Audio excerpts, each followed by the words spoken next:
पवन बाबू केतारी बाबू आज का मीटिंग जो ना ई पवन बाबू पे है। ए वीडियो में जो मीटिंग हो रहा ई पवन बाबू पे है। पवन बाबू तार एगो गाना इतना मस्त चल रहा बा, तुम्हारे सिवा कुछ न चाहत करेंगे कि जब तक जिएंगे मोहब्बत करेंगे।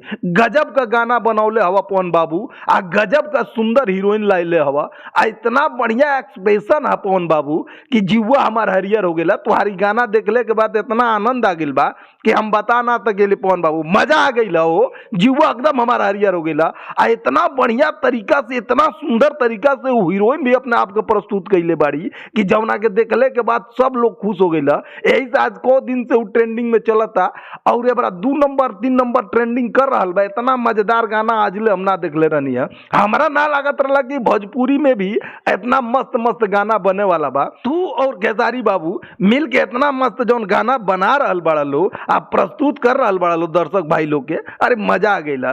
का तार बिचारा पवन बाबू इतना मस्त गाना कैसे बना देला। निरहु भैया ये पूरा दर्शक भाई लोग के प्रेम और दुलार है। जितना भी हमार भोजपुरिया भाई समाज बा ई शुरू से पवनवा के प्रेम देता गइल बा और इतना मस्त ई गाना बनने के कारण है कि दर्शक लोग के प्रेम। आ रहल बात है हीरोइन के, निरहु भैया वास्तव में बहुत सुंदर कलाकार बाड़ी। हाँ, बहुते बढ़िया इनकरी अंदर कला बा, तनको बुझाते नहीं खे। इतना मस्त तरीका से प्रस्तुति देले बाड़ी, हमार तो जीव खुदे हरियर हो गई। लेकिन पवन बाबू गुज्जू का मस्त तो हीरोइन ले ले हवा, और हीरोइन हमरो देख देख के मन तो करता कि हमहू कुछ बना दी गाना होना हो।